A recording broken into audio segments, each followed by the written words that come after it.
ಉತ್ತರಾಖಂಡದ ಮಸೂರಿ ಬಳಿಯ George Everest ಎಸ್ಟೇಟ್ನಲ್ಲಿ ಸಾಹಸ ಪ್ರವಾಸೋದ್ಯಮ ಉತ್ತೇಜಿಸುವ ಹೆಸರಲ್ಲಿ ರಾಮದೇವ್ ಅವರ ಆಪ್ತ ಆಚಾರ್ಯ ಬಾಲಕೃಷ್ಣ ಅವರ ಹಿಡಿತದಲ್ಲಿರುವ ಕಂಪನಿಗಳಿಗೆ ಸರ್ಕಾರ ಭೂಮಿಯನ್ನು ಒದಗಿಸಿರುವುದು ವಿವಾದಕ್ಕೆ ಎಡೆಮಾಡಿಕೊಟ್ಟಿದೆ. ಜಾರ್ಜ್ ಎವರೆಸ್ಟ್ ಎಸ್ಟೇಟ್ನ 142 ಎಕರೆ ಪಾರಂಪರಿಕ ಭೂಮಿಯನ್ನ ಆಚಾರ್ಯ ಬಾಲಕೃಷ್ಣ ಅವರಿಗೆ ಸಂಬಂಧಪಟ್ಟ ಕಂಪನಿಗೆ ಕೇವಲ 1 ಕೋಟಿ ರೂಪಾಯಿ ವಾರ್ಷಿಕ ಬಾಡಿಗೆಗೆ ನೀಡಿರುವುದು ಈ ವಿವಾದಕ್ಕೆ ಕಾರಣ. ಈ ಎಸ್ಟೇಟ್ನ ಮೌಲ್ಯ 30,000 ಕೋಟಿಗೂ ಹೆಚ್ಚಿದೆ ಅಂತ ಕಾಂಗ್ರೆಸ್ ಹೇಳ್ತಾ ಇದೆ. ಬಿಡ್ ಮಾಡಿದವರಿಗೆ 142 ಎಕರೆ, ಪಾರ್ಕಿಂಗ್, ರಸ್ತೆಗಳು, ಹೆಲಿಪ್ಯಾಡ್, 5 ಮರದ ಕುಟೀರಗಳು, 1 ಕೆಫೆ, 2 ವಸ್ತು ಸಂಗ್ರಹಾಲಯಗಳು ಮತ್ತು 1 ವೀಕ್ಷಣಾಲಯವನ್ನ ಕೇವಲ 1 ಕೋಟಿ ರೂಪಾಯಿಗಳ ವಾರ್ಷಿಕ ರಿಯಾಯಿತಿ ಶುಲ್ಕಕ್ಕೆ ನೀಡುವುದಾಗಿ ಸರ್ಕಾರ ವಾಗ್ದಾನ ಮಾಡಿತ್ತು. ಮತ್ತು ಬಿಡ್ ಪಡೆದುಕೊಂಡಿರುವ ಕಂಪನಿ ಸೇರಿದಂತೆ ಬಿಡ್ ಮಾಡಿದ್ದ 3 ಕಂಪನಿಗಳು ಆಚಾರ್ಯ ಬಾಲಕೃಷ್ಣ ಅವರಿಗೆ ಸಂಬಂಧಪಟ್ಟದ್ದಾಗಿದೆ ಅನ್ನೋದು ಗೊತ್ತಾಗಿದೆ. ಡಿಸೆಂಬರ್ 2022ರಲ್ಲಿ ಟೆಂಡರ್ ಅನ್ನ ಕರೆಯಲಾಗಿತ್ತು. ದಿ ಇಂಡಿಯನ್ ಎಕ್ಸ್‌ಪ್ರೆಸ್ ನಡೆಸಿದ ತನಿಖೆಯಲ್ಲಿ ಈ ವಿಷಯ ಬಯಲಾಗಿದೆ. ವರದಿ ಪ್ರಕಾರ ಟೆಂಡರ್ ನಿಯಮಗಳನ್ನು ಉಲ್ಲಂಘಿಸಿ ಒಪ್ಪಂದಕ್ಕೆ ಟೆಂಡರ್ ಪಡೆದ ಕಂಪನಿಯೂ ಸೇರಿದಂತೆ ಬಿಡ್ ಮಾಡಿದ 3 ಕಂಪನಿಗಳು ಒಬ್ಬರೇ ಷೇರುದಾರರನ್ನ ಹೊಂದಿದೆ ಅನ್ನೋದು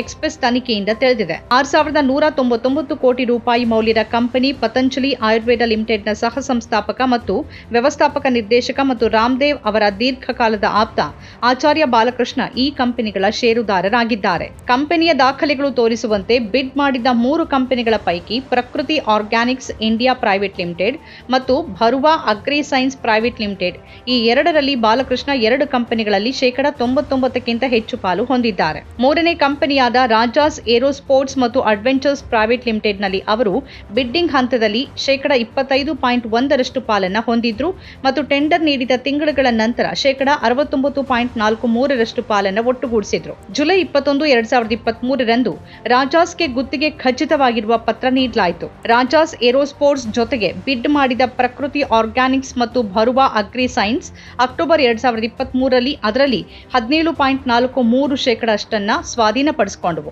ಅಲ್ಲದೆ ಬಾಲಕೃಷ್ಣ ಒಡೆತನದ 4 ಕಂಪನಿಗಳಾದ Bharuva agro solutions, Bharuva solutions, fit India organic ಮತ್ತು ಪತಂಜಲಿ ರೆವಲ್ಯೂಷನ್ ಇವೆಲ್ಲವೂ ಒಟ್ಟಾಗಿ ರಾಜಾಸ್ ಏರೋಸ್ಪೋರ್ಟ್ಸ್ ಮತ್ತು ಅಡ್ವೆಂಚರ್ಸ್ನಲ್ಲಿ 33.25% ತಮ್ಮ ಕೈಗೆ ತೆಗೆದುಕೊಂಡವು. ಬಿಡ್ ಮಾಡುವಾಗ ಭ್ರಷ್ಟತೆ ಅಥವಾ ವಂಚನೆ ಕಂಡು ಬಂದಲ್ಲಿ ಒಪ್ಪಂದವನ್ನು ರದ್ದುಗೊಳಿಸಬಹುದು ಅಂತ ಟೆಂಡರ್ ನಿಯಮ ಹೇಳ್ತಿರೋದೇನೋ ನಿಜ. ಆದರೆ 3 ಕಂಪನಿಗಳು ಒಬ್ಬರೇ ಷೇರುದಾರರನ್ನ ಹೊಂದಿದ್ದರ ಬಗ್ಗೆ ಎದ್ದ ಆಕ್ಷೇಪಗಳಿಗೆ ಕೆಲವರು ಇತರ ಕಂಪನಿಗಳಲ್ಲಿ ಷೇರುಗಳನ್ನು ಹೊಂದಿರೋದು ಹೊಸ ವಿಷಯವೇನಲ್ಲ ಅನ್ನೋದು ಪ್ರವಾಸೋದ್ಯಮ ಇಲಾಖೆಯ ಸಮಜಾಯಿಷಿ. ಗುತ್ತಿಗೆ ಮೊತ್ತ ಹೊರತುಪಡಿಸಿ ಕಳೆದ 2 ವರ್ಷಗಳಲ್ಲಿ ಜಿಎಸ್ಟಿ ಅಂತ ಒದಗಿಸಲಾದ ಸೇವೆಗಳಿಗಾಗಿ ಸರ್ಕಾರ ಈ ಪ್ರದೇಶದಿಂದ 5 ಕೋಟಿ ರೂಪಾಯಿಗಳಿಗಿಂತ ಹೆಚ್ಚು ಪಡೆದಿದೆ ಅಂತ ಸಾಹಸ ಪ್ರವಾಸೋದ್ಯಮ ವಿಭಾಗದ ಉಪನಿರ್ದೇಶಕ ಅಮಿತ್ ಲೋಹಾನಿ ಹೇಳಿರೋದಾಗಿ ಎಕ್ಸ್‌ಪ್ರೆಸ್ ವರದಿ ಹೇಳುತ್ತೆ. ಈ ಕಂಪನಿಗಳು ಸ್ವತಂತ್ರ ಘಟಕಗಳಾಗಿರೋದ್ರಿಂದ ಇಲ್ಲೇನೂ ಪಿತೂರಿ ಅಲ್ಲ. ನಾವು ಕಂಪನಿಗಳು ಮತ್ತು ಅವುಗಳ ಹಿನ್ನೆಲೆಯನ್ನು ಪರಿಶೀಲಿಸೋದಿಲ್ಲ. ಹೆಚ್ಚಿನ ಬಿಡ್ ಮಾಡಿದವರಿಗೆ ಟೆಂಡರ್ ನೀಡಲಾಗುತ್ತೆ. ಅಲ್ಲದೆ ಕಂಪನಿ ಕಾನೂನುಬದ್ಧವಾಗಿದೆ ಅನ್ನೋದು ಅಧಿಕಾರಿಗಳ ಸ್ಪಷ್ಟನೆ.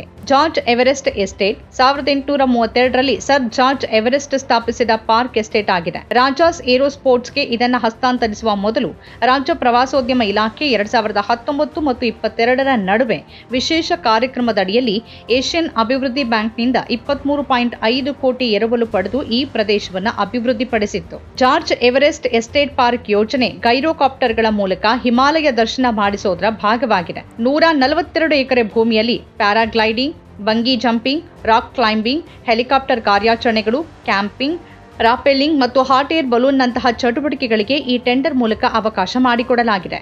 ಉತ್ತರಾಖಂಡ ಸರ್ಕಾರ ಆಚಾರ್ಯ ಬಾಲಕೃಷ್ಣ ಅವರಿಗೆ ಕೇವಲ 1 ಕೋಟಿ ರೂಪಾಯಿ ವಾರ್ಷಿಕ ಬಾಡಿಗೆಗೆ ಭೂಮಿ ನೀಡಿದೆ ಅಂತ ಕಾಂಗ್ರೆಸ್ ಆರೋಪಿಸಿದೆ. ಹೈಕೋರ್ಟ್ನ ಮೇಲ್ವಿಚಾರಣೆಯಲ್ಲಿ ಈ ಬಗ್ಗೆ ಸಿಬಿಐ ತನಿಖೆ ನಡೆಸಬೇಕು ಅಂತ ಅದು ಒತ್ತಾಯಿಸಿದೆ. ಉತ್ತರಾಖಂಡ್ ಪ್ರದೇಶ ಕಾಂಗ್ರೆಸ್ ಸಮಿತಿ ಅಧ್ಯಕ್ಷ ಕರಣ್ ಮಹಾರಾ ಇದು ರಾಜ್ಯದಲ್ಲಿ ಈವರೆಗಿನ ಹಗರಣಗಳಲ್ಲೇ ಅತಿ ದೊಡ್ಡದು ಅಂತ ಹೇಳಿದ್ದಾರೆ. ಜಾರ್ಜ್ ಎವರೆಸ್ಟ್ ಎಸ್ಟೇಟ್ನ ಪ್ರವಾಸೋದ್ಯಮ ಅಭಿವೃದ್ಧಿ ಯೋಜನೆಯಲ್ಲಿನ ಈ ಹಗರಣ ಬಿಜೆಪಿಯ ಕ್ರೋನಿ ಕ್ಯಾಪಿಟಲಿಸಂಗೆ ಸ್ಪಷ್ಟ ಸಾಕ್ಷಿ ಅಂತ ಅವರು ಆರೋಪಿಸಿದ್ದಾರೆ. ಬಿಜೆಪಿ ಸರ್ಕಾರ ಉತ್ತರಾಖಂಡವನ್ನ ಲೂಟಿಯ ತಾಣವನ್ನಾಗಿ ಮಾಡಿದೆ. ಕಾಂಗ್ರೆಸ್ ಈ ವಿಷಯದ ಬಗ್ಗೆ ಬೀದಿಗಳಿಂದ ಸದನದವರೆಗೆ ಹೋರಾಡಲಿದೆ ಮತ್ತು ಜನರಿಗೆ ನ್ಯಾಯ ಒದಗಿಸುವ ಕೆಲಸ ಮಾಡಲಿದೆ ಅಂತ ಅವರು ಪತ್ರಿಕಾ ಪ್ರಕಟಣೆಯಲ್ಲಿ ತಿಳಿಸಿದ್ದಾರೆ. ಡಿಸೆಂಬರ್ 2022ರಲ್ಲಿ ಉತ್ತರಾಖಂಡ್ ಪ್ರವಾಸೋದ್ಯಮ ಅಭಿವೃದ್ಧಿ ಮಂಡಳಿ ನೀಡಿದ ಟೆಂಡರ್ನಲ್ಲಿ ಬಿಡ್ ಮಾಡಿದ 3 ಕಂಪನಿಗಳು ಆಚಾರ್ಯ ಬಾಲಕೃಷ್ಣ ಅವರ ನೇರ ನಿಯಂತ್ರಣದಲ್ಲಿವೆ ಅಂತ ಮಹಾರ ಆರೋಪಿಸಿದ್ದಾರೆ. ಇದು ಟೆಂಡರ್ ನಿಯಮಗಳು ಮತ್ತು ವಂಚನೆ ವಿರೋಧಿ ಕಾನೂನಿನ ಸ್ಪಷ್ಟ ಉಲ್ಲಂಘನೆ ಅಂತ ಹೇಳಿದ್ದಾರೆ. ರಾಜಾಸ್ ಏರೋಸ್ಪೋರ್ಟ್ಸ್ ಮತ್ತು ಅಡ್ವೆಂಚರ್ಸ್ ಪ್ರೈವೇಟ್ ಲಿಮಿಟೆಡ್, ಭರುವ ಧ್ರುವ ಅಗ್ರಿ ಸೈನ್ಸ್ ಪ್ರೈವೇಟ್ ಲಿಮಿಟೆಡ್ ಮತ್ತು ಪ್ರಕೃತಿ ಆರ್ಗ್ಯಾನಿಕ್ಸ್ ಇಂಡಿಯಾ ಪ್ರೈವೇಟ್ ಲಿಮಿಟೆಡ್ ಇವು ಅವರು ಹೆಸರಿಸಿರುವ 3 ಕಂಪನಿಗಳಾಗಿವೆ.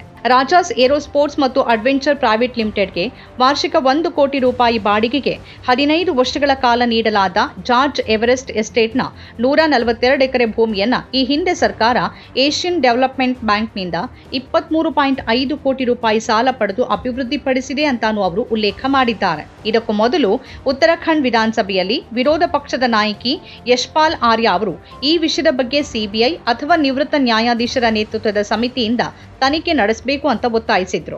ಸರ್ಕಾರ ಮೊದಲು ಎಡಿಬಿ ಸಾಲದ 23 ಕೋಟಿ ರೂಪಾಯಿಗಳನ್ನ ಕೋಟ್ಯಾಂತರ ಮೌಲ್ಯದ ಭೂಮಿಯನ್ನ ಸುಂದರಗೊಳಿಸೋಕೆ ಖರ್ಚು ಮಾಡಿತು. ನಂತರ ಅದನ್ನ ಖಾಸಗಿ ಕಂಪನಿಗೆ 15 ವರ್ಷಗಳ ಕಾಲ ನೀಡಿ ಕೇವಲ 15 ಕೋಟಿ ರೂಪಾಯಿಗಳನ್ನ ಬಾಡಿಗೆಯಾಗಿ ಗಳಿಸಿತು ಅಂತ ಹೇಳಿದ್ರು. ಸರ್ಕಾರ ಮತ್ತು ಉತ್ತರಾಖಂಡ್ ಪ್ರವಾಸೋದ್ಯಮ ಇಲಾಖೆಯ ಸಮರ್ಥ ಅಧಿಕಾರಿಗಳು ಮಾತ್ರವೇ ಇದು ಯಾವ ರೀತಿಯ ಅಭಿವೃದ್ಧಿ ಮಾದರಿ ಅಂತ ಹೇಳಬಲ್ಲರು ಅಂತ ಆರ್ಯ ಲೇವಡಿ ಮಾಡಿದ್ರು. ಆರೋಪಗಳಿಗೆ ಪ್ರತಿಕ್ರಿಯಿಸಿರುವ ಆಡಳಿತಾರೂಢ ಬಿಜೆಪಿ ಜಾರ್ಜ್ ಎವರೆಸ್ಟ್ ಎಸ್ಟೇಟ್ನಲ್ಲಿ ಪ್ರವಾಸೋದ್ಯಮ ಚಟುವಟಿಕೆಗಳಿಗೆ ನಡೆದಿರುವ ಹಂಚಿಕೆ ಪ್ರಕ್ರಿಯೆ ಕಾನೂನುಬದ್ಧವಾಗಿದೆ ಅಂತ ಹೇಳಿದೆ. ಆರೋಪಗಳು ಸುಳ್ಳಿನ ಕಂತೆಯಾಗಿವೆ ಅಂತ ಬಿಜೆಪಿಯ ರಾಜ್ಯ ಮಾಧ್ಯಮ ಉಸ್ತುವಾರಿ ಮನ್ವೀರ್ ಸಿಂಗ್ ಚೌಹಾಣ್ ಪ್ರತ್ಯಾರೋಪ ಮಾಡಿದ್ದಾರೆ. ನಮ್ಮ ಕಾರ್ಯಕ್ರಮಗಳನ್ನ ನೀವು ನೋಡ್ತಾ ಇದ್ರೆ ನಮ್ಮ ಚಾನೆಲ್ ಅನ್ನ ಸಬ್ಸ್ಕ್ರೈಬ್ ಮಾಡಿ, ಪಕ್ಕದ ಬೆಲ್ ಐಕಾನ್ ಒತ್ತಿ ನಮ್ಮನ್ನ ಬೆಂಬಲಿಸಿ. ಹಾಗೆ ನಮ್ಮ ಕಾರ್ಯಕ್ರಮಗಳನ್ನ ಲೈಕ್ ಮಾಡಿ, ಕಮೆಂಟ್ ಮಾಡಿ, ಅದನ್ನ ಬೇರೆಯವರಿಗೂ ವಾಟ್ಸ್ಆಪ್ ಮೂಲಕ ಶೇರ್ ಮಾಡಿ. ನೀವು ಹೀಗೆ ಮಾಡಿದಾಗ ನಮ್ಮ ಚಾನೆಲ್ ಇನ್ನಷ್ಟು ಮತ್ತಷ್ಟು ಜನರಿಗೆ ತಲುಪಲು ನೀವು ನಮ್ಮೊಂದಿಗೆ ಸಹಕರಿಸಿದ ಹಾಗಾಗುತ್ತೆ. ಇದು ನೀವು ಯಾವುದೇ ಖರ್ಚಿಲ್ಲದೆ ಕೆಲವೇ ಸೆಕೆಂಡುಗಳಲ್ಲಿ ನೀಡಬಹುದಾದ ಸಹಕಾರ. ಧನ್ಯವಾದಗಳು.